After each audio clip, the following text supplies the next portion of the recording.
안녕하세요. 네, 반갑습니다. 제 이름은 나상엽입니다. 저는 서울 북부교회에 다니고 있고요. 서울 북부교회에서 우리 성도님들과 함께 주님을 배우고 섬기고 있는 젊은 사람이라고 할 수 있습니다. 저는 간단하게 제 말씀을 좀 먼저 드리면은, 제 소개를 먼저 드리면은, 저는 올해 38살입니다. 보시는 대로. 그 이상도 그 이하도 아니고 38살입니다. 두 아들을 두고 있는 대한민국의 평범한 30대 가장이라고 말씀을 드릴 수가 있습니다.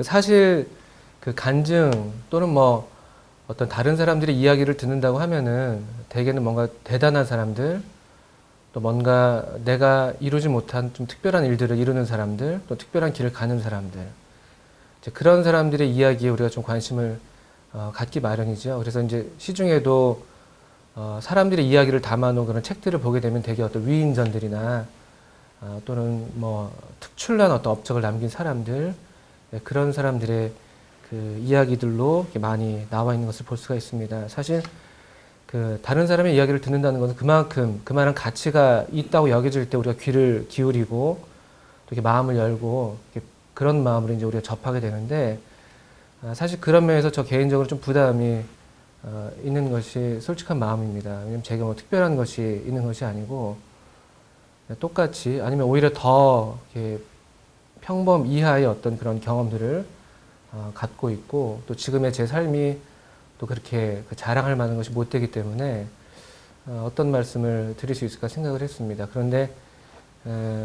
그러나 이제 그리스도인의 간증이라고 할 때 그것은 그 일반 사람들이 이야기하는 자기 삶의 어떤 이야기 그 이상, 자기 삶의 이야기지만 그러나 그 삶 가운데서, 우리 삶 가운데서 하나님께서 어떻게 은혜로 역사하셨는지를 증거하는 일이기 때문에 그런 면에서 저도 조금 받은 바 은혜가 있기 때문에 그 은혜를 좀 함께 나누는 그런 시간이 되기를 바라는 마음이 있습니다. 그래서 이 간증을 들으시는 또 함께 하시는 여러분들도 어떤 제 삶에서 무언가 특별한 것을 기대하시기보다는 저렇게 참 평범하게 생긴 사람, 참 저렴하게 생긴 사람 가운데에도 하나님의 은혜가 함께 했구나, 또 그런 하나님의 은혜가 이 시간에 좀 드러날 수 있으면 좋겠다는 바람이 있습니다.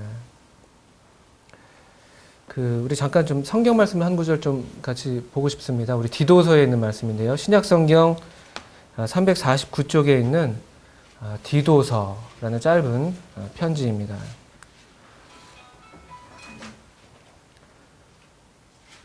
디도서 2장에 있는 말씀입니다. 제가 한번 읽어보겠습니다. 2장 11절부터 14절까지 읽겠습니다.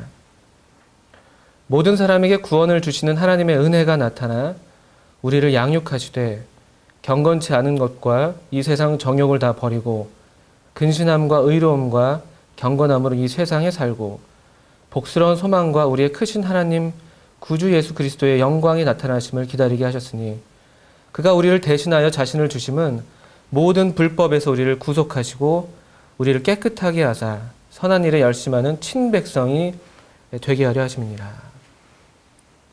여기 특별히 11절을 보시게 되면은 모든 사람에게 구원을 주시는 하나님의 은혜가 나타나 우리를 양육하셨다라는 말씀이 있습니다. 제가 시를 한 구절을 풀려고 하는데요. 우리나라 시인 중에 아주 유명한 그 시인입니다. 미당 그 서정주 선생의 시 중에 그 자화상이라는 시가 있습니다. 되게 예술가들이 어느 시점이 되면은 이렇게 자기의 모습을 그림으로 그리기도 하고, 뭐 소설로도 나타내기도 하고, 시로 나타내기도 하는데, 이 서정주 선생도 어느 한 시점에서 자기의 인생을 돌아보면서 적었던 시인데, 그 시 중에서 한 구절에 이런 구절이 있습니다. 그 23해 동안 나를 키운 건 팔할이 바람이었다라는 구절이 있습니다.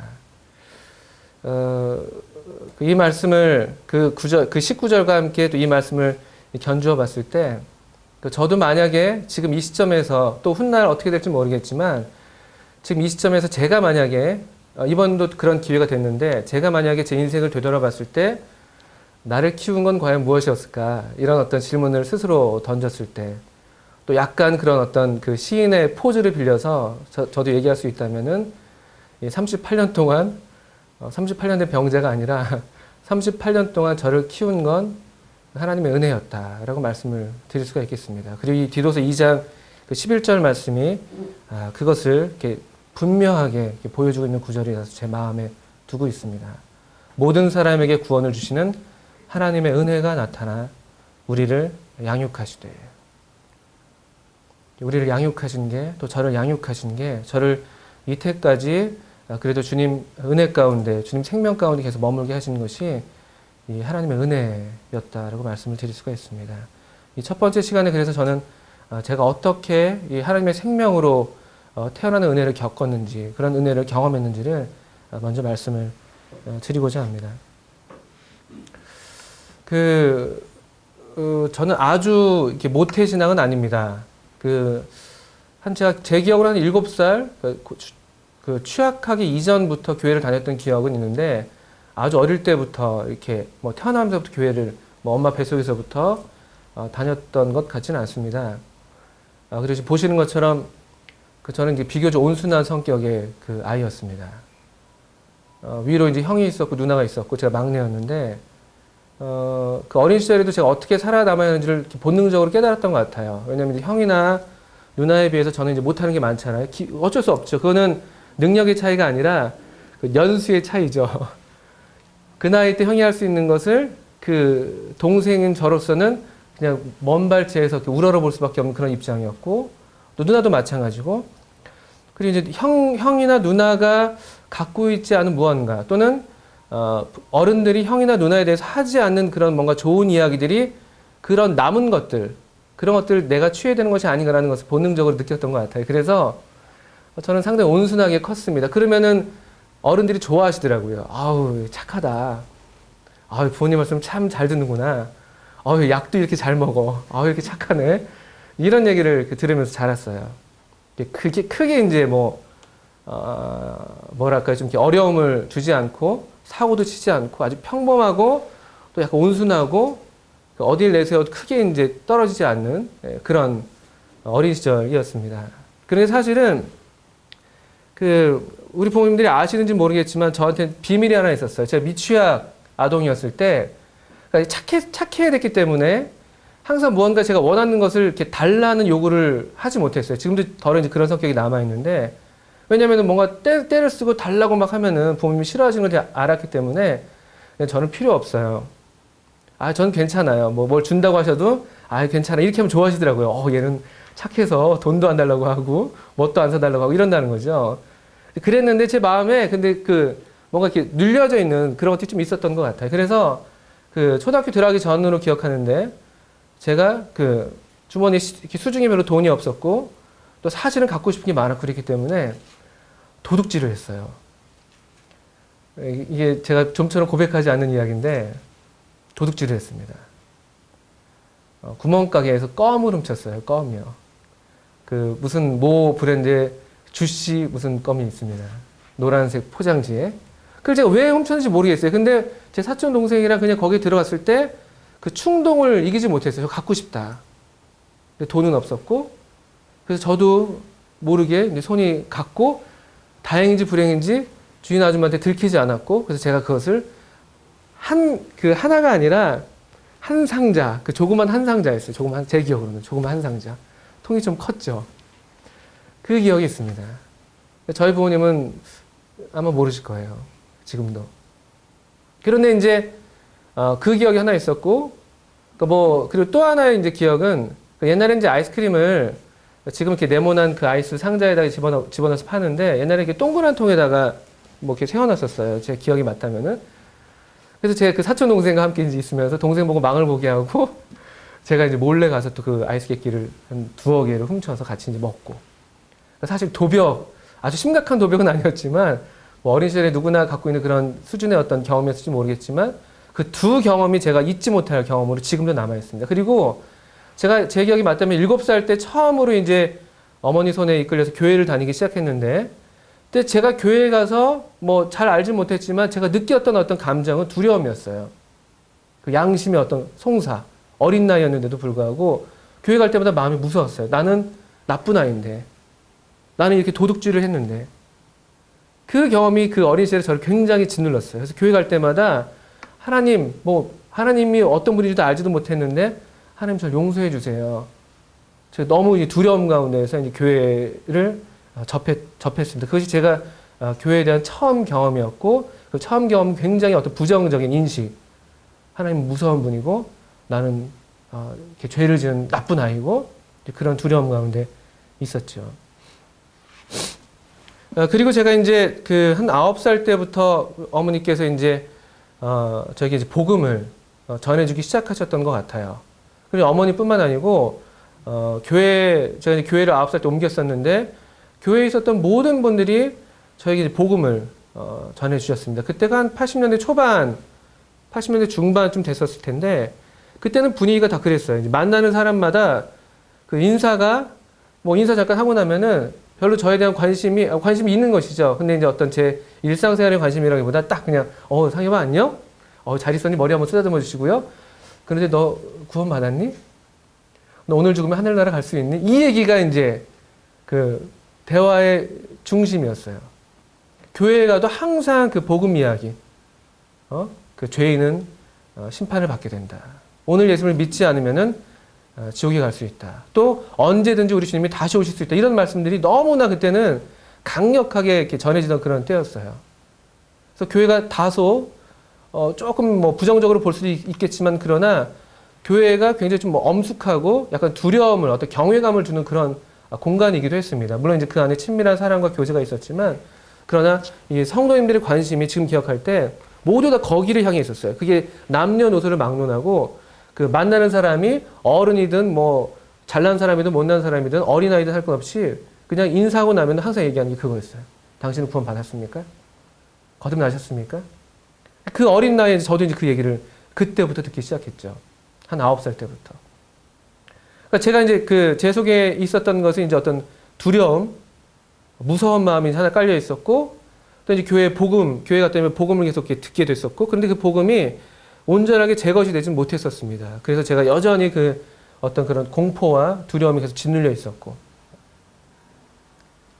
또 이제 복음을 많이 들었기 때문에 복음을 굉장히 잘 알고 있었습니다. 내용을 너무나 잘 알고 있었고, 앞에서 누가 나와서 복음을 전한다고 할 것 같으면은, 다음에 저런 얘기가 나올 것이지, 또 저런 예화, 나 전에 들어본 예화야, 이런 이제 감을 잡을 수 있는 어린 나이에도 불구하고, 또 제가 비교적 총명했기 때문에 복음의 내용을 잘 이해했었고, 그리고 어떤 전해주는 내용들을 대강을 다 이제 파악을 하고 있었어요. 그런데 사실 그것이 여전히 제게 아니었고, 그래서 저는 항상, 두려움과 공포를 갖고 있어. 그게 또 다른 사람들 눈에 띄지 않게 하기 위해서 상당히 저를 포장하는, 여전히 교회는 정규적으로 잘 나갔고, 교회에서 선생님들이 시키는 건 다 했고, 부모님들이 시키는 건 다 하고, 여전히 착한 아이고, 괜찮은 아이고, 그래서 누구도 저를 생각할 때, 쟤는 그냥 구원받은 아이인가 보다, 라고 생각할 수 있을 만큼의 어떤 그런 포장을 어린 나이 때부터 이렇게 하기 시작했죠.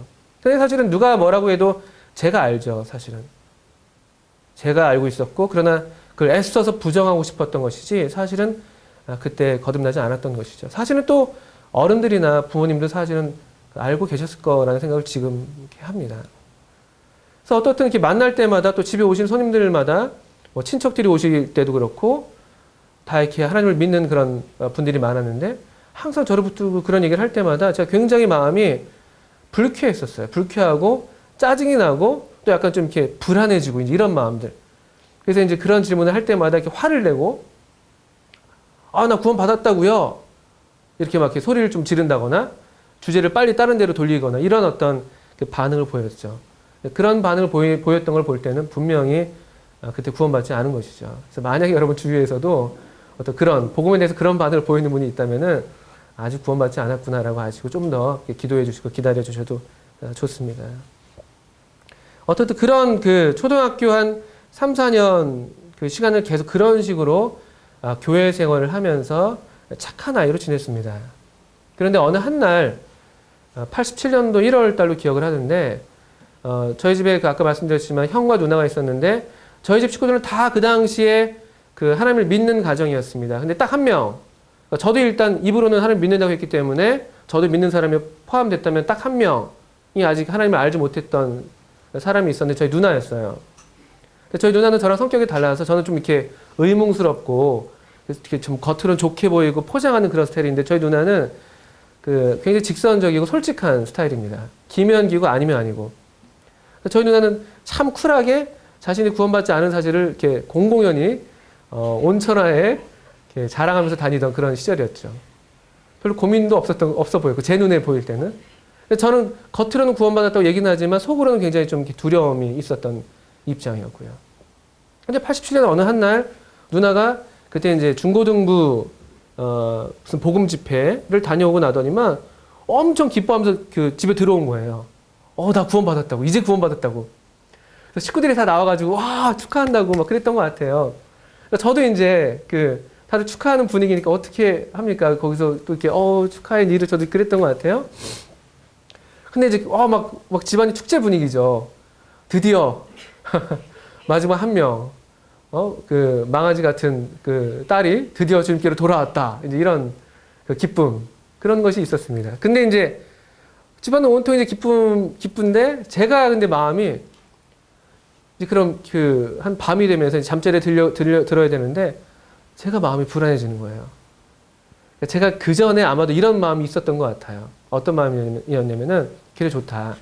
만약에 내가 그 하나님 그 생명으로 거듭나지 않아서 만약에 내가 예수님이 오셨을 때 내가 주님 나라로 가지 못하고 이 땅에 남아있는다 할지라도 우리 누나가 있지 않냐. 누나랑 둘이 있으면 그래도 괜찮지 않겠나. 이런 생각을 제가 나름대로 어떤 의지를 삼았던 것 같았어요. 근데 그 누나마저 하나님 나라로 간다? 나 혼자 여기 남는다?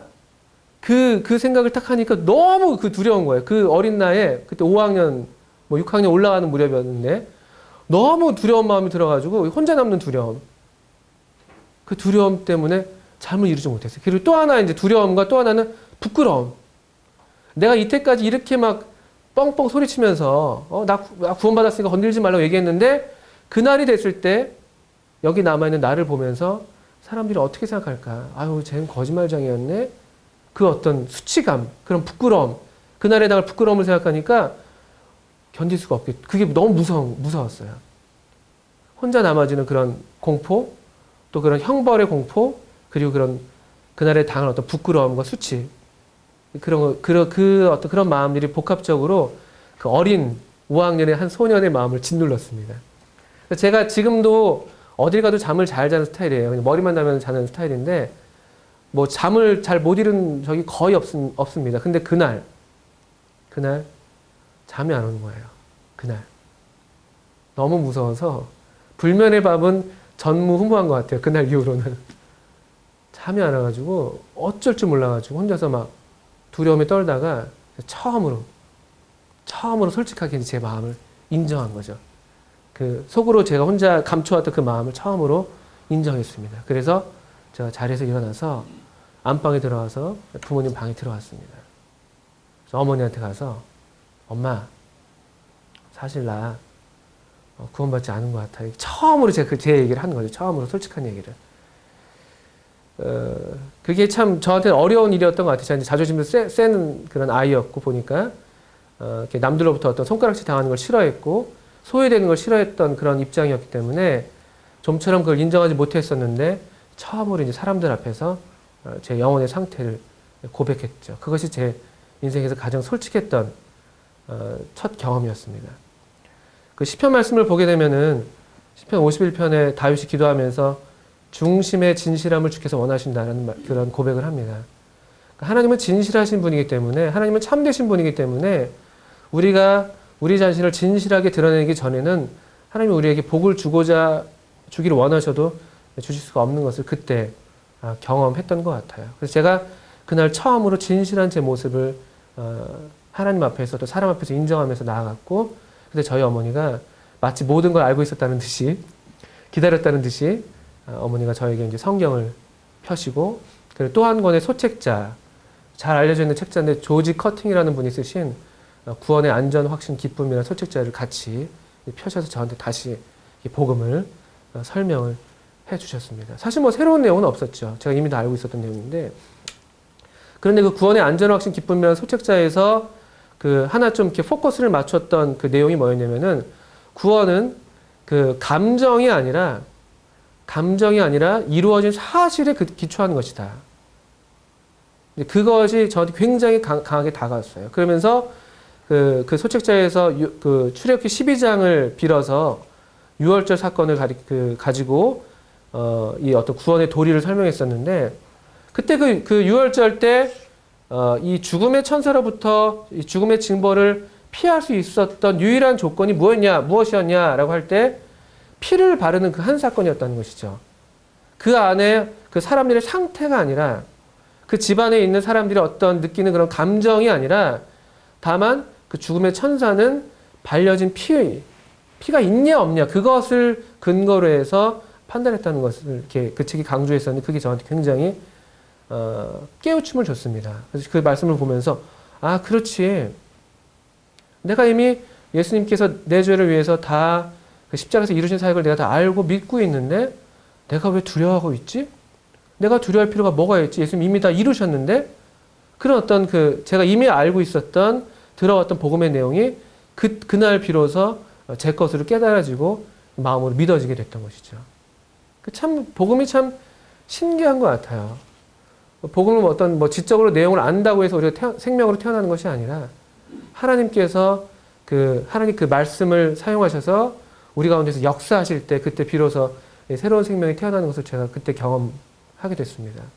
그리고 그 조건으로서 우리에게는 진실한 마음, 다른 어떤 것이 아니라 어떤 지적인 어떤 더 수준을 쌓아야 되는 것도 아니고, 교회 생활을 더 열심히 해야 되는 것도 아니고, 더 착한 아이가 되어야 되는 것도 아니고, 그냥 솔직하게 우리의 있는 모습 그대로 주님께 나오게 되면은 그때 주님이 우리를 이렇게 받으시고 또 우리를 이렇게 구원하시는 것을 경험을 했습니다. 그래서 그날 그 두려워하던 중에 그와 같은 어머니와 이제 교제, 그리고 하나님 말씀을 통해서 제 마음에 크게 어떤 확신을 얻게 되고 기쁨을 갖게 됐습니다. 그리고 그 죄책감으로부터의 완전한 어떤 해방이라고 할까요? 어린 시절 저를 눌렀던 그 도둑질의 경험, 그것마저 이제 그날 비로소 이렇게 그 죄책감으로부터 자유하게 되고 하나님의 온전한 그런 속죄의 사역이 제 것이 되는 그런 경험을 갖게 됐습니다.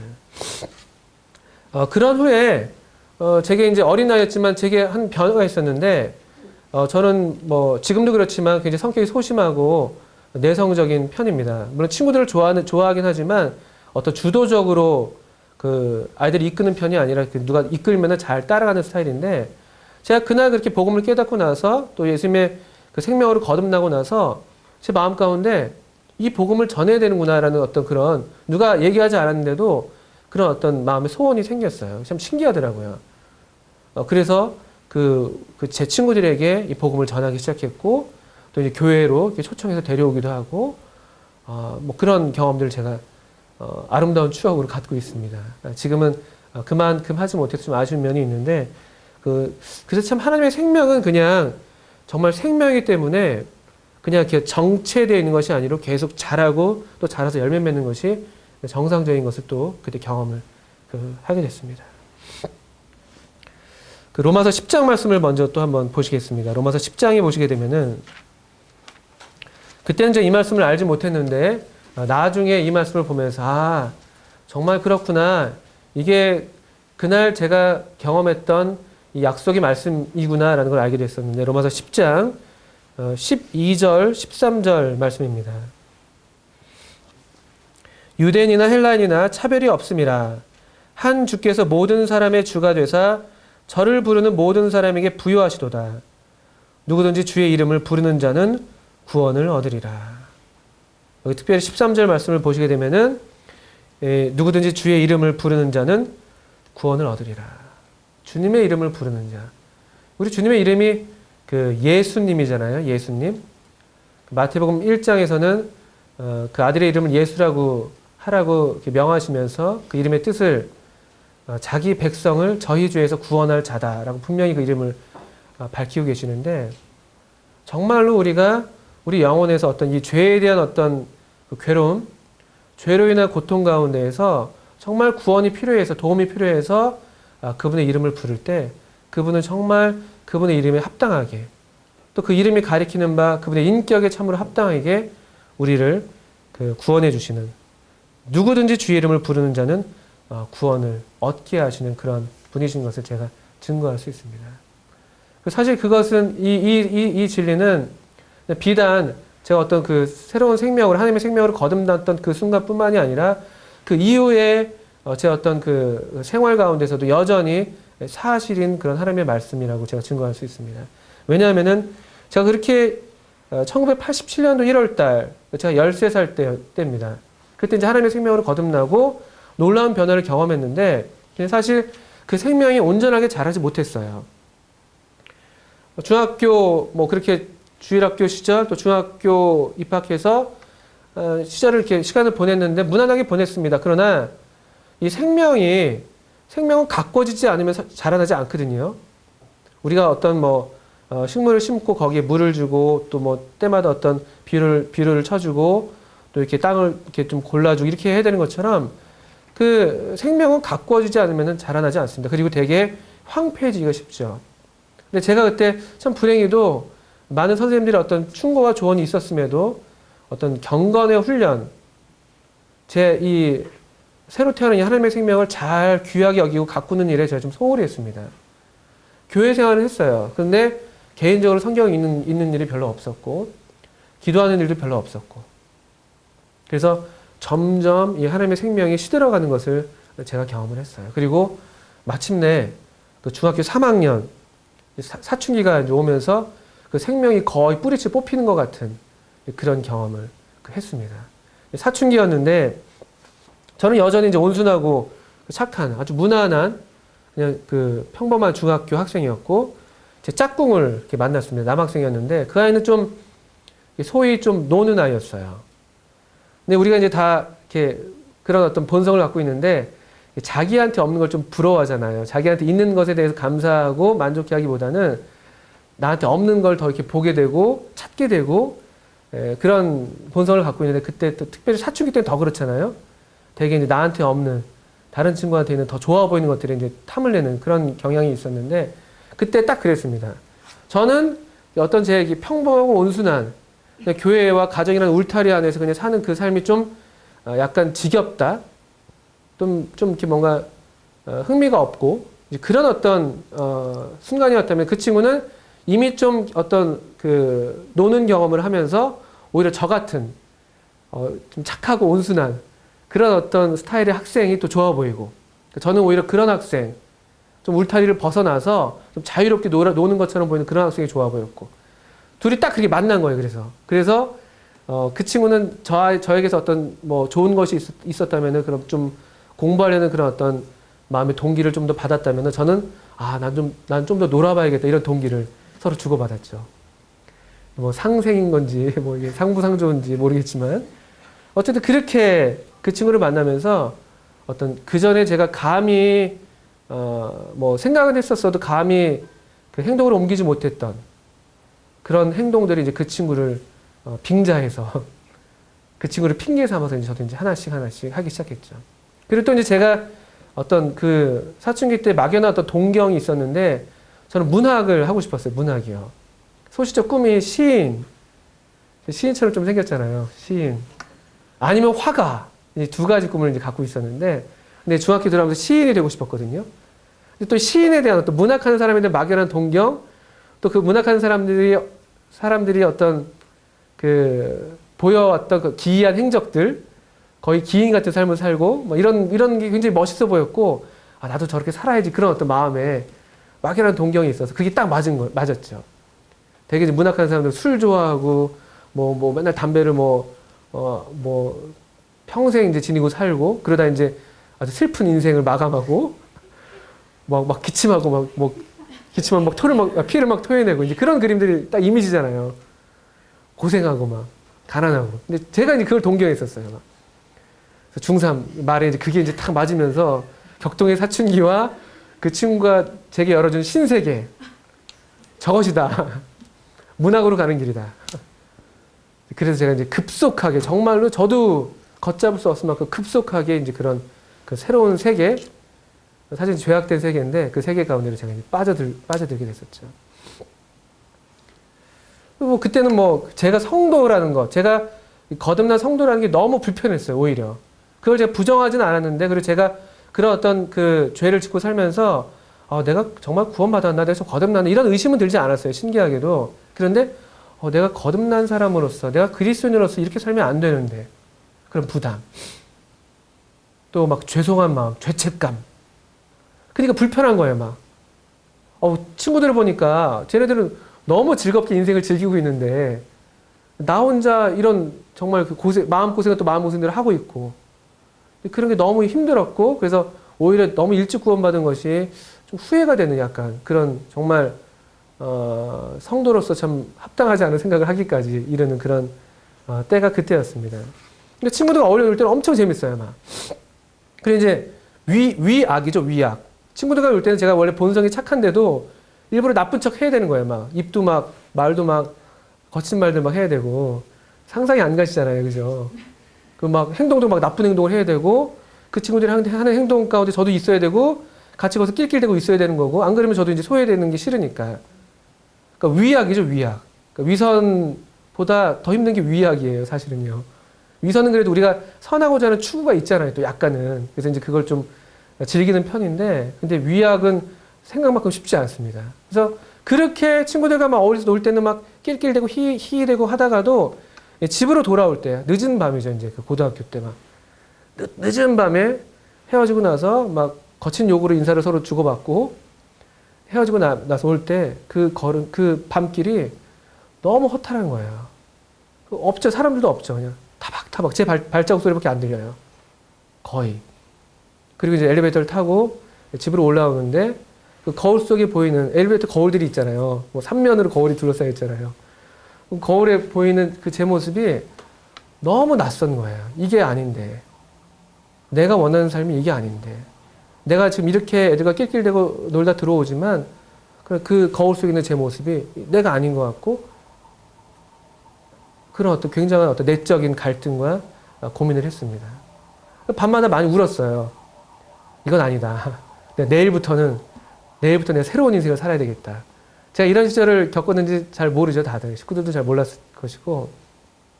밤마다 막 결심하고, 뭐 막 이를 악물고, 막 눈물을 흘리고, 막 그랬는데, 안 되는 거예요. 다음날 되면 또 똑같아지는 거죠. 친구들 만나면 또 똑같아지고. 그리고 또 제가 그때 하나님에 대해서 오해를 하고 있었는데, 이런 생각을 갖고 있었죠. 하나님이 이런 나를 싫어하실 거다. 내가 하나님께 나아가려면은 내가 좀 개선돼서 이런 좀 나쁜 습관들을 좀 버리고 좀 내가 그래 좀 좋아져야지 좀 하나님께 나아갈 염치가 있지 않겠냐. 그런 어떤 하나님에 대한 오해를 갖고 있었어요. 그러니까 하나님께 나아가면 더 무서운 거예요. 혼날 것 같고. 내일이라도 교통사고 당할 거, 하나님 벌 주셔서 막 다리 부러질 것 같고 막. 항상 그런 두려움과 공포, 죄책감. 또 그 한 3년간을 그렇게 제가 보냈습니다.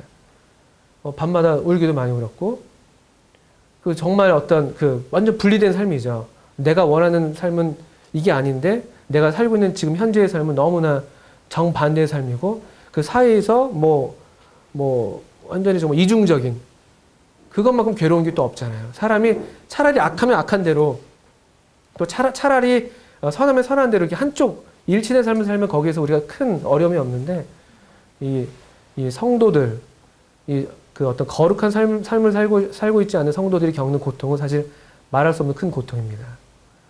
누가 그러더라고요. 무슨 가수의 노래 중에 창밖의 여자라는 노래가 있는데, 비 오는 날 창밖의 여자는 참 불쌍하다는 거예요. 비 오는 날 창밖에 여자가 있으면 그 여자는 참 불쌍하다. 근데 더 불쌍한 여자가 누군지 아냐? 누구냐라고 하니까 창틀에 낀 여자다. 차라리 창밖도 아니고 안에 들어와 있는 것도 아니고 어떤 우리 그리스도인들이 이 세상과 하나님께 속한 그 사이에 껴가지고 이것도 저것도 아닌 그런 모양. 사실 그게 제일 가련한 모습이죠, 사실은. 제가 딱 그때 그 모습이었어요. 지금 생각해도 참 그 불쌍한 제 모습인데 그런 시절을 겪었습니다. 그래서 제가 그런 참 비참한 시간을 한 3년간, 고등학교 3년 동안 계속 그런 시간을 보냈어요. 밤마다 거리를 배회하고, 방황하고, 밤늦게 들어오고, 친구들 헤어지고 나서도 좀처럼 바로 집으로 못 들어가고, 또 이렇게 동네를 막, 배회하고, 그때 부모님이 이렇게 저한테 또 큰 관심을 가질 수 없는 형편이셨고, 그래서 어쨌든 뭐 그런 시간들을 겪으면서 굉장히 마음에 갈등과 괴로움이 있었습니다. 그리고 참 더 괴로운 것은 그런 상황도 참 우리를 괴롭게 하는 것이지만 이 상황 가운데에서 누군가에게 도움을 요청할 수 없다. 내가 누군가 도움을 요청할 만한 사람이 없다고 느껴질 때 그 외로움, 그 고통, 그게 참 이루 말할 수 없었어요. 친구들한테도 얘기할 수 없어요. 저랑 그렇게 가까이 지내는 친구들, 뭐, 베스트 프렌드다, 뭐, 막, 우정, 뭐, 남자가, 뭐, 우정, 뭐, 이런 얘기 하는 친구들한테도 이 얘기는 할 수가 없잖아요. 걔네들이 저를 이해할 수가 없으니까. 부모님한테도 할 수가 없겠어요. 부모님이 저에 대해서 실망하실까봐. 하나님께는 더 할 수가 없어요. 하나님 이런 나를 싫어하실 텐데. 교회 가서도 말할 수 없어요. 다 교회에 계신 분들은 다 뭔가 거룩한 삶을 사시는 것 같고, 이런 내가 굉장히 뭐랄까 좀, 이렇게 부정한 그런 사람으로 취급받을 것 같고, 누구한테도 얘기할 수가 없었어요. 부를 이름이 없는. 난 정말 도움이 필요한데, 누군가 정말 나를 여기서 건져주기를 바랐는데, 그 누군가가 없는 거예요. 그 누군가가. 그 괴로움이, 사실은 굉장히 컸습니다. 그 괴로움을 이기지 못해서 이렇게 밤거리를 돌아다녔고, 뭐 책을 읽어도 풀리지가 않고, 노래를 들어도 풀리지가 않고, 어떻게 이게 감당이 안 돼서 정말 터져버릴 것 같은 그런 마음이었죠. 그렇게 이제 계속 그 어떤 삶이 계속 막장으로 치닫고 있었는데, 그 고3 때 이제 됐습니다. 고3 이제 수능 시험이 끝나고, 그때 이제 본고사가 있었어요. 본고사 마저 끝났습니다. 완전히 해방이죠. 그때 우리 친구들이 이제 진짜 한번 놀아보자 해가지고 그 고3 끝 12월 1월 초 아마 그랬을 겁니다. 그때 저희가 이제 스키장에 놀러 갔어요. 제가 지금 스키장에 그때 한 15년 18년 전에 가고 나서 한 번도 그 후로 가본 적이 없는데 트라우마가 있기 때문에 그러는데 그 스키장에 놀러 갔습니다. 그때 아주 정말 이제 뭐 더 이상 우리를 이제 그 제약하는 게 하나도 없는 것이죠. 이제 제대로 놀아보자. 정말 갈 때까지 가보자. 뭐 이런 마음으로 정말 각오를 하고 갔습니다. 그리고 그 스키장을 안내했던 그 친구가 당시 아주 유력한 정치인의 조카였어요. 그래서 뭐 주머니도 빵빵했고 그분이 막 용돈도 주시고 막 이렇게 아주 막 그 호화롭게 아주 그냥 어깨가 막 으슥한 그런 입장에서 그 스키장을 갔습니다. 그래서 뭐 첫날 막 처음 스키를 타봤기 때문에 떼굴떼굴 굴러가지고 막 온몸에 막 쑤셨죠. 그리고 막 근데 밤이 됐는데 또 애들이 이제 또 놀아야 되니까 흥청망청 또 부어라 마셔라고 이제 마시고 숙소로 돌아왔습니다. 콘도였는데 근데 막 몸은 다 쑤시죠. 애들도 막 끙끙대고 있어요. 근데 이제 술에 다 취해가지고 다 막 제정신이 아니고 해롱해롱한데 제가 근데 그날 정신이 말짱한 거예요. 몸은 너무 아픈데 정신이 너무나 말짱했어요. 그리고 마음 가운데 바닥을 쳤죠. 더는 안 되겠다. 난 이렇게 살다 난 안 되겠다. 난 더는 이렇게 못 살겠다. 제가 참 아이러니한 건데 제가 그날 가장 최악의 밤이죠. 가장 추악스러운 밤이었고 가장 뭐랄까 방탕한 밤이었습니다. 근데 그 밤에 제가 하나님께 또 처음으로 하나님께 저를 구원하셨을 그때 이후로 처음으로 하나님께 또 나아갔습니다. 하나님, 저를 좀 도와주세요.